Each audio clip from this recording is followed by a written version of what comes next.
Welcome to Mary for the Ages podcast. I'm your host, Mary, and I am so very glad that you are here. This podcast season is all about people who have walked through process with God, who have not arrived, because that is not a thing, but led to incredible fruit in their lives.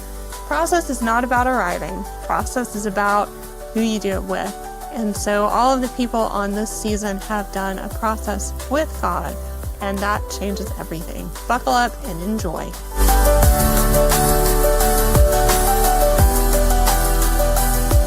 Hi, Mary. Thank you so much for joining me on this podcast and for being present with me here. This is a new podcast, and you probably either know me in real life or you know me because you found me on the internet. And so that being said, I wanted to introduce and reintroduce myself before we get started on this fun adventure. This podcast will not be for people who have it all figured out. And in fact, it will be for people who are in process and in imperfection. And that's because we all are in imperfection.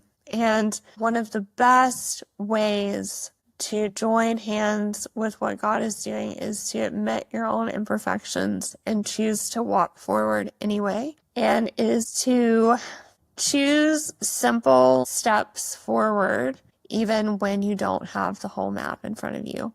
I think generally speaking, humans really like to have ourselves put together, buttoned up, very not in touch with our human condition, very not in touch with our process. And that's just not the reality of life. And it's not the reality of who God has asked us to be in the first place. You know, over the last month of my life, I've really been enjoying the book of Hebrews, in particular, Hebrews chapter 11, which talks about a lot of people who were on a God journey that just didn't make a whole lot of sense to the people around them. Abraham and Sarah, for example, having children when they were well past the time of life when one would want to be chasing a toddler. Moses was sort of a murderer and a rebel and a hothead that got called to lead a nation. You know, we've got the prophets, David, Samuel, other people who were tortured, not accepting release so they might gain a better resurrection. You know, these fairly messy, not complete stories that just don't make a lot of sense. And I've really been reading verse 13 quite a bit. These all died in faith, though they had not received the things that were promised. But they saw them from a distance, greeted them, and confessed that they were foreigners and temporary residents.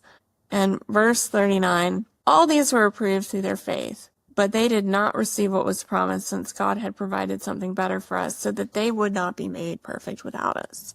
There's just sort of this thing where like we are drawn into a story and a narrative that has a beginning and an end, and we are somewhere in the middle. We are writing that story and that narrative with God in ways that just don't even make sense.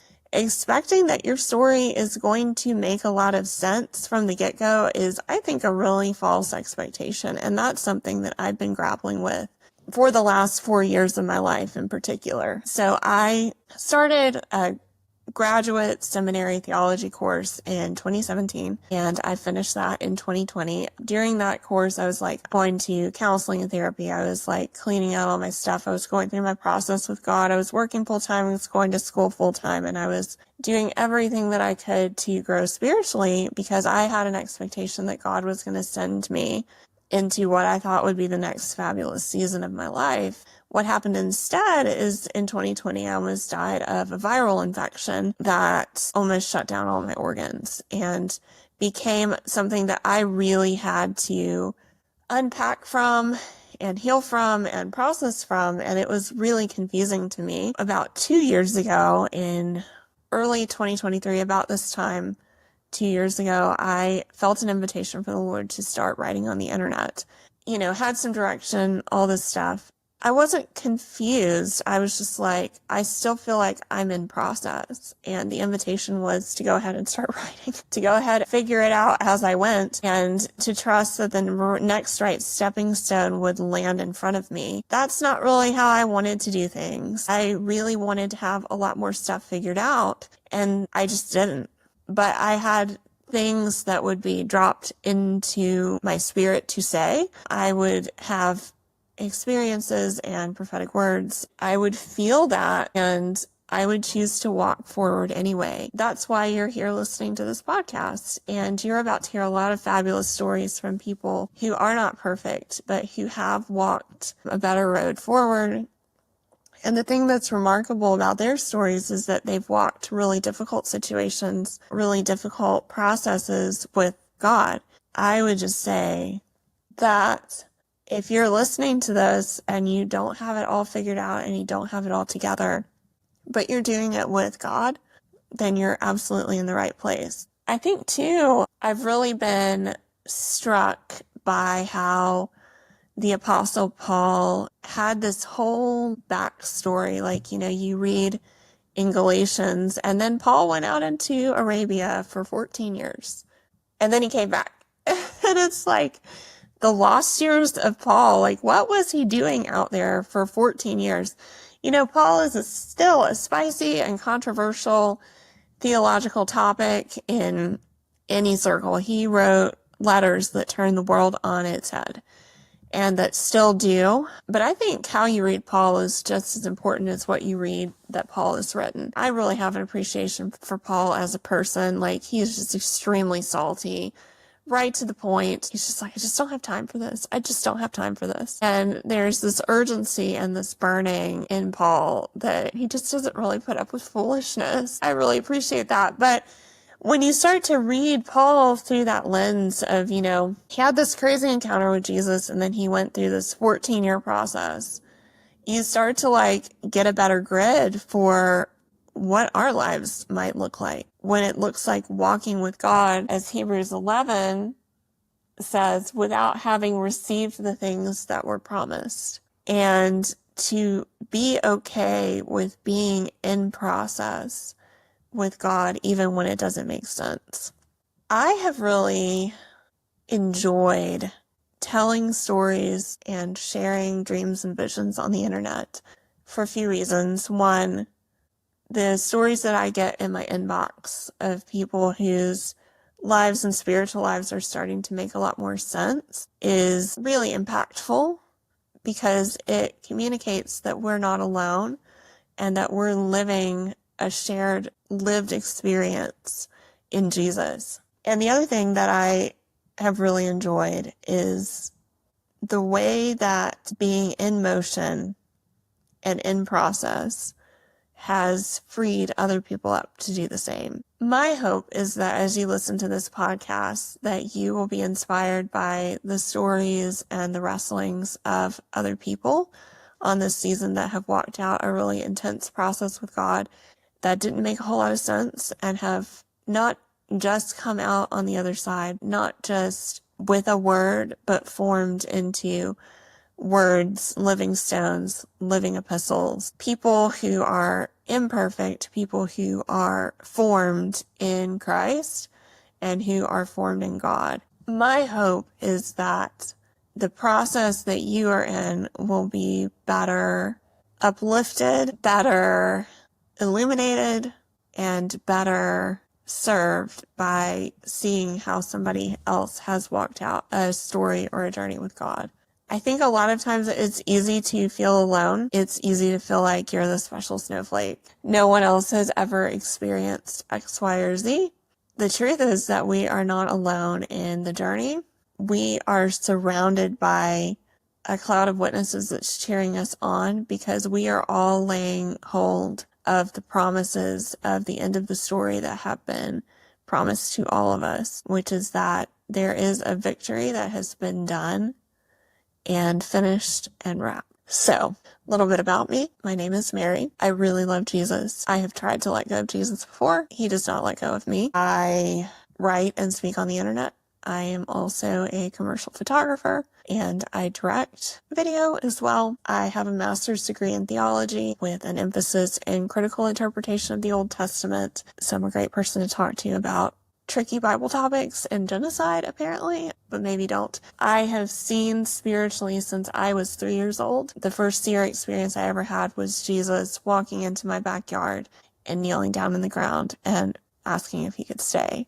And I really liked him, so I said yes. My experience of Jesus has really flipped a lot of religious paradigms on its head, and I tend to agitate certain paradigms of belief just by being around, and I'm really okay with that. What else? I travel a lot. I have driven solo through Iraq, navigated the trains in Japan, and not gotten trafficked in a lot of places where that would have been a possibility. I love the Middle East. I love Europe. I love the United States. I've driven a great deal of the United States. I have dreamed most of my life. Ever since I was a little child, I would see things in my dreams and they would happen the next day. I have seen crazy healings and miracles in very difficult situations. Jesus has healed my body in some very difficult situations. I really love to read and figure things out. God sent me to a seminary program I didn't want to go to, and I was really glad of that because it made me read and think in a different way. What else? I really want other people not to live vicariously through me, but to go out and have their own meeting with Jesus. That's what the whole ballgame is about. I really want other people to have their own experiences and their own encounters with God. What is this podcast? This podcast is a place where I hope to invite other people to share their stories, because when we share stories, we build bridges. And I hope to invite other people that I think will be helpful and informative and healing for you. I think that this podcast is not going to be a place where we serve dessert or shy away from difficult things or difficult conversations, but it is a place where I hope that we will serve you the words that are from Jesus' mouth, the words that pierce and heal. And if you're looking for a bunch of people that have it all together, this is probably not it. But if you're looking for a lot of people who are in a process headed towards a very clear destination, the laying hold of what our faith is hope for, then you are absolutely in the right place. So thank you for being here, and buckle up. It's about to get real fun.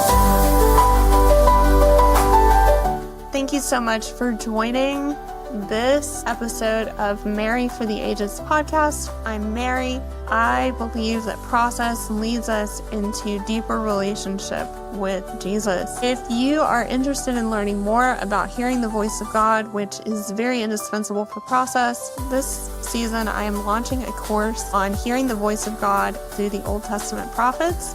This is a text-based course, and it is designed to not just teach the mechanics of hearing God through the Old Testament prophets, but also to help you understand what some of these fellows went through and how their process was just as powerful as the words that they heard. This is available on maryfortheages.com. That's MARI for the ages, AGES.com, and you can find that there towards the end of the season. You can also join my Substack to know when that will launch on maryfortheages.com.